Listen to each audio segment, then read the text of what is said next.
নমস্কাৰ বাতৰিৰ সৈতে ষ্টুডিঅ'ত মই গীতাশ্ৰী আৰম্ভণিতে বিগ ব্ৰেকিং নিউজ বিশ্ববিদ্যালয়লৈ ৰূপান্তৰিত হ'ব Handique college JB college Sivasagar college Nagaon college উত্তৰ লখিমপুৰ কলেজো ৰূপান্তৰিত হ'ব বিশ্ববিদ্যালয়লৈ অহা 2 বছৰৰ ভিতৰত ৰূপান্তৰিত হ'ব বিশ্ববিদ্যালয়লৈ এই মুহূৰ্তৰ এক গুৰুত্বপূৰ্ণ খবৰ এক গুৰুত্বপূৰ্ণ বাতৰি ৰাজ্যবাসীৰ বাবে উত্তৰ পূবৰ শৈক্ষিক সন্মিলনত এইখিনি কথা ঘোষণা কৰিছে মুখ্যমন্ত্ৰী ডক্টৰ হিমন্ত বিশ্ব শৰ্মাই ৰাজ্যত বলবৎ হ'ব নতুন শিক্ষা নীতি ইতিমধ্যে প্ৰস্তুত কৰা হৈছে গাইডলাইনছ গঠন কৰা হৈছে শিক্ষা নিয়োগ আৰু কি ধৰণে এই গোটেই ব্যৱস্থাটো উন্নীতকৰণৰ ব্যৱস্থাটো ত্বৰান্বিত কৰা হ'ব সেই সম্পৰ্কেও কিছু চমু আভাস দাঙি ধৰিছে ভাষণ প্ৰসংগত মুখ্যমন্ত্ৰী ডক্টৰ হিমন্ত বিশ্ব শৰ্মাই পুনৰ এবাৰ জনাইছো বিগ ব্ৰেকিং নিউজ এই মুহূৰ্তত বিশ্ববিদ্যালয়লৈ উন্নীত হ'ব ৰূপান্তৰিত হ'ব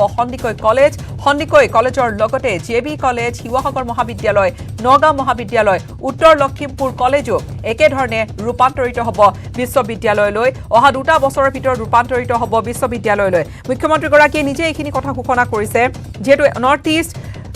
বা উত্তৰ পূৰ্বাঞ্চল পিছ পৰি থকাটো নিবিচাৰে কেন্দ্ৰই বুলি কৈছে মুখ্যমন্ত্ৰীগৰাকীয়ে নিশ্চিতভাৱে বলবৎ হ'ব এনইপি অৰ্থাৎ নতুন শিক্ষা নীতি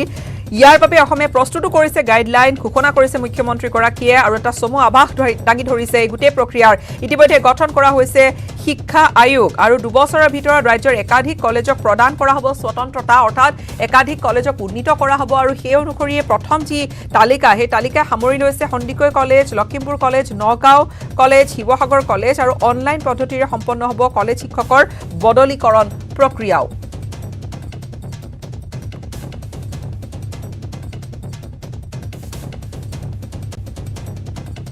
has already made certain progress for implementing this policy.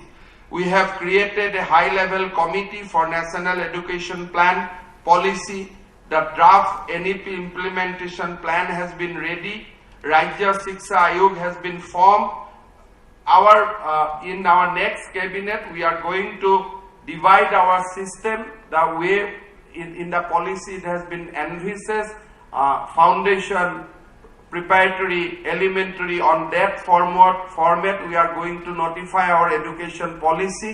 on 25th of this month, and we are also going ahead with setting up of different new university. We have already shortlisted that our autonomous college of Lakhimpur, Nagaon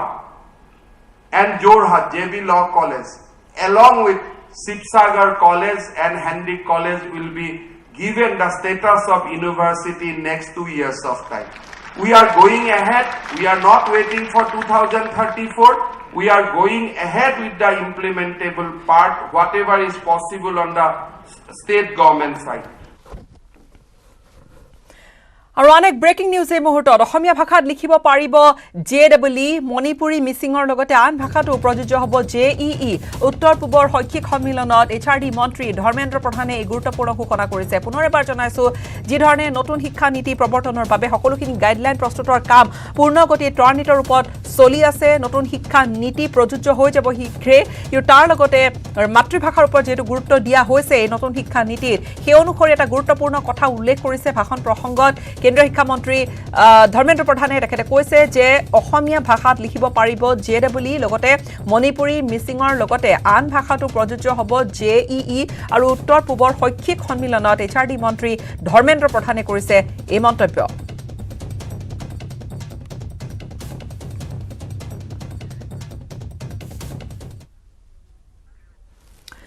ৰাষ্ট্ৰীয় শিক্ষা নীতিক লৈ উত্তৰ পূবত প্ৰথমখন শিক্ষা সমাৰোহ দুদিনীয়াকৈ অনুষ্ঠিত হৈছে ৰাষ্ট্ৰীয় শিক্ষা নীতি প্ৰয়োগৰ ক্ষেত্ৰত দিক নিৰ্দেশনা নিৰ্ধাৰণৰ বাবে গুৱাহাটীত আজিৰে পৰা দুদিনীয়া কাৰ্যসূচীৰে এই অনুষ্ঠিত হৈছে এই উত্তৰ পূব শৈক্ষিক সন্মিলনখন ৰাজ্যৰ শিক্ষা বিভাগে শংকৰদেৱ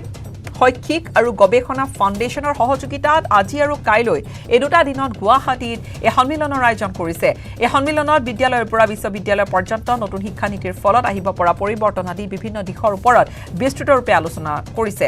আৰু কেন্দ্ৰীয় মানৱ সম্পদ উন্নয়ন মন্ত্ৰী ধৰ্মেন্দ্ৰ প্ৰধান উপস্থিত আছে মুখ্যমন্ত্ৰী ডক্টৰ হিমন্ত বিশ্ব শৰ্মা উপস্থিত আছে উত্তৰ পূৰ্বাঞ্চলৰ আটাইকেইখন ৰাজ্যৰ শিক্ষামন্ত্ৰীসকলেও ভাগ লৈছে এই অনুষ্ঠানত গুৱাহাটী চিকিৎসা মহাবিদ্যালয় প্ৰেক্ষাগৃহত আৰু অসম প্ৰশাসনিক পদাধিকাৰী প্ৰশিক্ষণ মহাবিদ্যালয়ত অনুষ্ঠিত হৈছে এই শৈক্ষিক সন্মিলন এই সন্মিলনত সৰ্বভাৰতীয় পৰ্যায়ৰ কেইবাগৰাকীও বিশিষ্ট শিক্ষাবিদে অংশগ্ৰহণ কৰিছে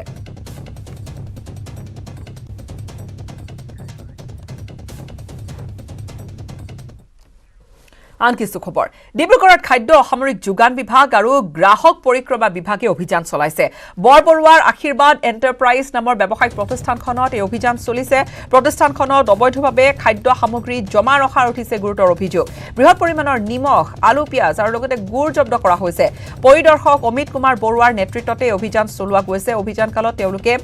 যি ব্যৱসায়ীসকলক কিছু সোধা পোছা কৰিছে আৰু ইয়াত বৃহৎ পৰিমাণৰ বস্তাই দম লাগি থকাকৈ নিমখ মজুত কৰা হৈছে ইয়াত ডিব্ৰুগড়ৰ ঘটনা ডিব্ৰুগড়ত খাদ্য আৰু অসামৰিক যোগান বিভাগ আৰু লগতে গ্ৰাহক পৰিক্ৰমা বিভাগে তাত এক অভিযান চলাইছে জোখতকৈ অধিক তাত সামগ্ৰী পোৱাৰ তথ্য লাভ কৰিছে বৰবৰুৱাৰ আশীৰ্বাদ এণ্টাৰপ্ৰাইজ নামৰ এই ব্যৱসায়িক প্ৰতিষ্ঠানখনতে এই ধৰণে অভিযান চলিছে প্ৰতিষ্ঠানখনত অবৈধভাৱে বহুখিনি খাদ্য সামগ্ৰী মজুত কৰি ৰখাৰ এটা জমা ৰখাৰ এটা অভিযোগ উত্থাপন হৈছে আৰু তাত উদ্ধাৰো কৰিছে দলটোৱে বহুখিনি তেনে সামগ্ৰী বৃহৎ পৰিমাণৰ নিমখ লগতে আলু পিয়াজ আৰু গুড়ো জব্দ কৰা হৈছে পৰিদৰ্শক অমিত কুমাৰ বৰুৱাৰ নেতৃত্বতে এনে অভিযান চলিছে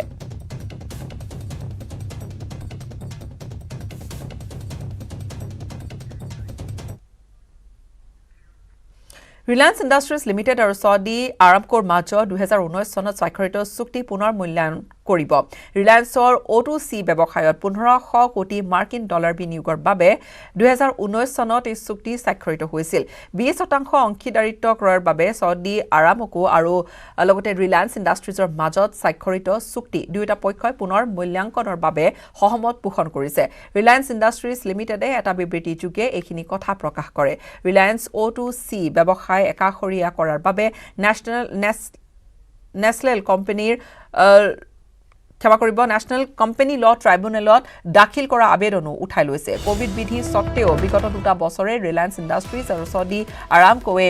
চুক্তি কাৰ্যকৰী কৰাৰ ক্ষেত্ৰত সন্মিলনীৰে কাম কৰি গৈছে আৰু ব্যৱসায়িক গোষ্ঠী দুটাৰ মাজত থকা দীৰ্ঘদিনীয়া সম্পৰ্ক আৰু পাৰস্পৰিক সদ্ভাৱৰ বাবে এয়া সম্ভৱ হৈ উঠিছিল ৰিলায়েন্স নিউ এনাৰ্জি এণ্ড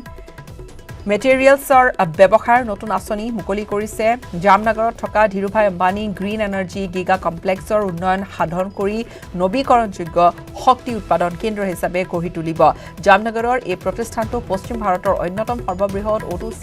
সম্পদ হিচাপে পৰিগণিত হৈ আহিছে ৰিলায়েন্স আৰামকোৰ বাবে ভাৰতত ব্যক্তিগত খণ্ডৰ বিনিয়োগৰ ক্ষেত্ৰত বিশ্বাসযোগ্য সহযোগী হৈ ৰ'ব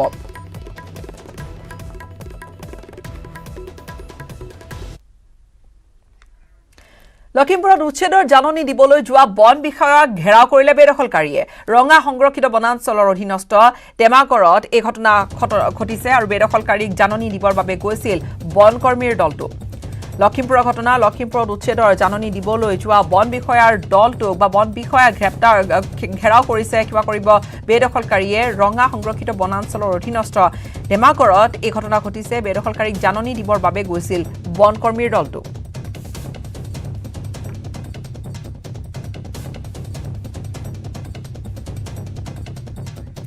আৰু এই বিষয়ে আমি অধিক জানিম সংযুক্ত হৈছিল লখিমপুৰৰ আমাৰ সাংবাদিক সঞ্জীৱ লাহনৰ সৈতে সঞ্জীৱ কি হৈছিল তাত জাননী দিবলৈ গৈছিল যিগৰাকী বিষয়া তেওঁক ঘেৰাও কৰিছে বেদখলকাৰীয়ে কি হৈছিল সবিশেষ জনাওক হয় গীতাজী চাওক এইবাৰে নহয় ইয়াৰ পূৰ্বে অসম অৰুণাচল সীমান্তৱৰ্তী যি বনাঞ্চলসমূহ আছে সেই বনাঞ্চলসমূহত অসমৰ লোকেই হওক বা অৰুণাচলী লোকেই হওক ব্যাপকভাৱে বেদখল কৰিছে সেই কথাটো আমি দৃষ্টি আকৰ্ষণ কৰিবলৈ যত্ন কৰিছিলো আৰু সেই পৰিপ্ৰেক্ষিততে আজি লখিমপুৰ জিলা বন বিষয়াগৰাকীয়ে এদল বনকৰ্মীৰ লগত লৈ ধেমাগড় যিটো অঞ্চল ৰঙা সংৰক্ষিত বনাঞ্চলৰ অধীনস্থ ধেমাগড়ত সেই বেদখলকাৰীসকলক তাৰ পৰা আঁতৰি যাবৰ কাৰণে জাননী দিবলৈ কৈছিলে আৰু জাননী দিবলৈ যাওঁতে সেই জিলা বন বিষয়াসহ যি বনকৰ্মী দলটো আছে দলটোক আবদ্ধ কৰি ৰাখিছে আৰু আমাৰ হাতত থকা তথ্য অনুসৰি সেই আবদ্ধ কৰি ৰাখিছে অৰুণাচলী বেদখলকাৰীসকলে অৰুণাচলৰ পৰা অহা যিসকল বেদখলকাৰী আছে ৰঙা সংৰক্ষিত বনাঞ্চলত দীৰ্ঘদিন ধৰি তেওঁলোকে ঘৰ দুৱাৰ ইত্যাদি বনাই বসবাস কৰি আছে আৰু সেইসকলক জাননী দিব যাওঁতেই জিলা বন বিষয়াগৰাকীৰ লগতে অন্যান্য বনকৰ্মীসকলক আবদ্ধ কৰি ৰাখিছে আৰু মই পুনৰ কম যে এইবাৰে প্ৰথম নহয় ইয়াৰ পূৰ্বেও দীৰ্ঘদিন ধৰি অসম অৰুণাচল সীমান্তৱৰ্তী লখিমপুৰ জিলাৰ ৰঙা সংৰক্ষিত বনাঞ্চলেই হওক দুলুঙেই হওক বা বিভিন্ন এলেকাত যে বেদখল ব্যাপকভাৱে বেদখল হৈ আহিছে সংৰক্ষিত বনাঞ্চলসমূহ যে সংকুচিত কৰি আনিছে 0.25 करोड़ स्टूडेंट है स्कूल वर्टिकल में इसको थोड़ा हायर एजुकेशन में मिलाएंगे तो ये लगभग 1.5 करोड़ होंगे इनको 21st सेंचुरी रेडी करने के लिए NEP has given lot of opportunity to go ahead. Like as I said in the inaugural program, and my good friend Hemanta ji also given his vision. Language will be the basic instrument. Language ही, भाषा ही, north east में 180 जाति जनजाति की बोली भाषा है, मातृभाषा है, स्थानीय भाषा है। पहली बार देश में भारत सरकार की एक पॉलिसी में मातृभाषा को एक महत्व दिया गया है। यूनिटी इन डाइवर्सिटी हमारी देश की संस्कृति रही है, परंपरा रही है। मैं चाहता हूं और हम लोग मिल के आज तय किए, आसाम को एक लैबोरेटरी बनाया जाएगा जाति जनजाति भाषा आधारित शिक्षा प्रणाली के लिए। उसके लिए जितना भी संसाधन की आवश्यकता हो, भारत सरकार और आसाम सरकार उसको प्रायोरिटी में लेके आएंगे। और मैं आसाम सरकार को बधाई देता हूं। शायद ही देश की एक पहला सरकार होगा जिन्होंने अपने GDP के 6% एजुकेशन पर खर्चा किया है। धीरे धीरे देश उस ओर बढ़ रहा है। मैं फिर कहूं, भारत की अंदर हम जिस तेजी से आगे बढ़ रहा है, नॉर्थ ईस्ट आने वाले दिनों में उसकी लीडरशिप लेगा। अभी अभी ग्लासगो में प्रधानमंत्री जी ने एनर्जी सिक्योरिटी के बारे में बात कही है, सस्टेनेबल एनर्जी के बारे में बात कही है। जिस ढंग से भारत सरकार की पॉलिसी बनी है, बायोमास आधारित रिन्यूएबल एनर्जी को नॉर्थ ईस्ट में महत्व दिया गया है, जो आने वाले दिनों में यहाँ के स्टूडेंट्स के एजुकेशन कार्यक्रम में भी लाएंगे। ये यहाँ की इकोनॉमिक ट्रांसफॉर्मेशन में भी बड़ी रोल रखेगा।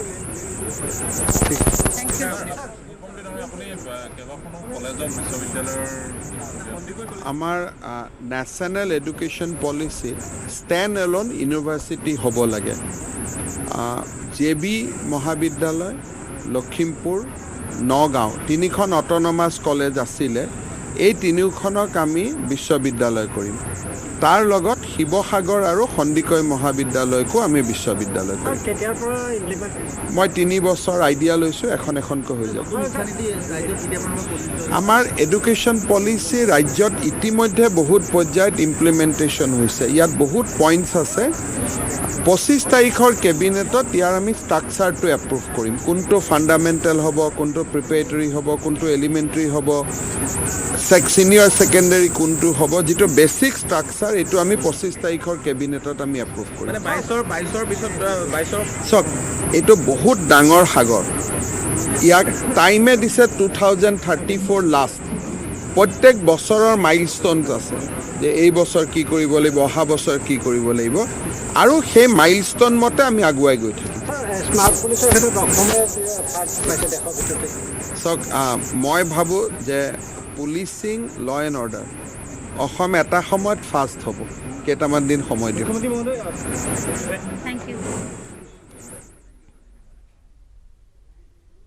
Plan.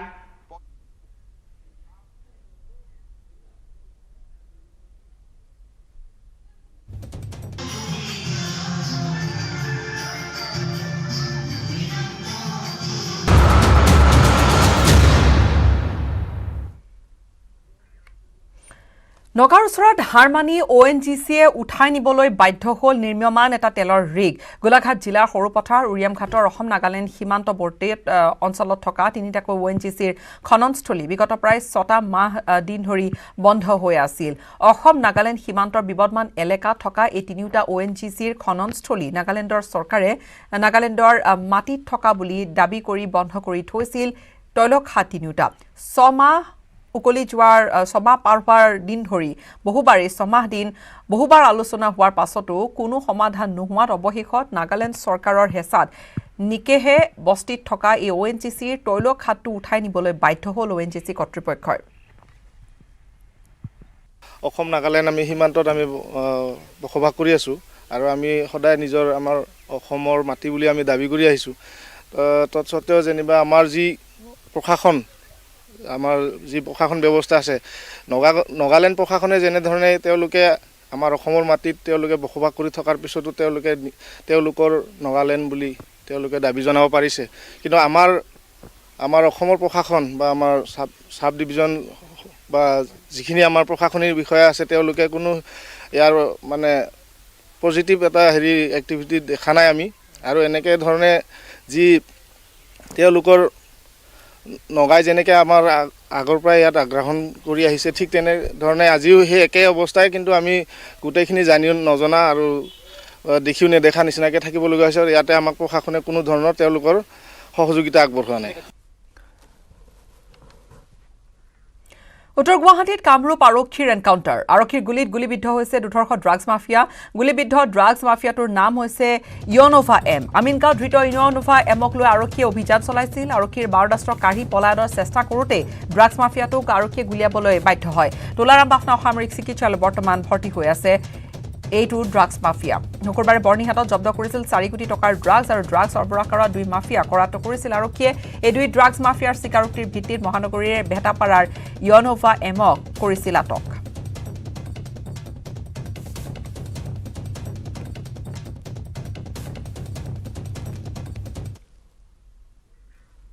নিশা হোজা আৰক্ষীৰ দুটাকৈ এনকাউণ্টাৰ এটা নিশাতে দুটাকৈ এনকাউণ্টাৰ যথেষ্ট চাঞ্চলৰ সৃষ্টি হৈছে নিশা লংকাৰ 9 কোটিত আৰক্ষীৰ গুলীত আহত হৈছে ভূমাফিয়া নজৰুল লামডিং বেদখলৰ মূল খলনায়ক নজৰুলে আৰক্ষীৰ জিম্মাৰ পৰা পলায়নৰ চেষ্টা কৰিছিল আৰক্ষীৰ গুলীত আহত দবকাৰ দুৰ্ধৰ্ষ বাইক চুৰ জাকিৰ হুছেইন জাকিৰেও আৰক্ষীৰ জিম্মাৰ পৰা পলায়নৰ চেষ্টা কৰিছিল ডিমাপুৰৰ অপৰাধী চক্ৰৰ সৈতে সম্পৰ্ক আছিল জাকিৰৰ আহত অপৰাধী নজৰুলক আৰু জাকিৰক ইতিমধ্যে ভোগেশ্বৰী ফুকননী অসামৰিক চিকিৎসালয়ত ভৰ্তি কৰোৱা হৈছে কেইবাগৰাকী ব্যক্তিৰ নাম কৈছিল তাৰপিছত এনেকুৱা এজন ব্যক্তিৰ ঘৰ দেখুৱাই দিব বা চিনাকি কৰাই দিব বুলি কৈ তেখেতে ওলাই গৈছিলে ৰাস্তাত তেখেতৰ নেচাৰেল যিটো ইমাৰ্জেঞ্চি সেইটোৰ কাৰণে তেখেত নামি আমাৰ ভাৰপ্ৰাপ্ত বিষয়াৰ পিষ্টলটো কাঢ়ি লৈ একজাই গুলি ফুটালেও তেওঁ যিটো আমাৰ সৌভাগ্যৰ কথা যে আমাৰ আৰক্ষী বিষয়াৰ বা আৰক্ষী যিটো দল আছিলে কাৰো গাত নালাগিলে আমাৰ গাড়ীত লাগিলে বুলি তাৰপিছত তেখেতক পলায়ন কৰিবলৈ চেষ্টা কৰি থকা অৱস্থাত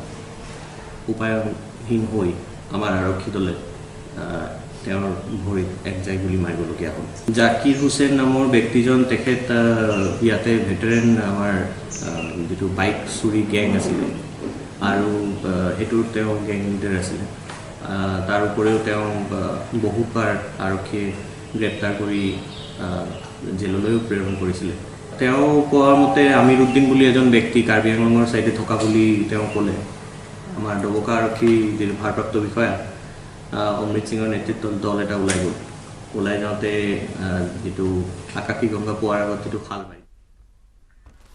ইয়াৰ সৈতে সময় হ'ল মিড 18ৰ পৰা বিদায় লোৱাৰ ধন্যবাদ Engineering Power Tiller now with free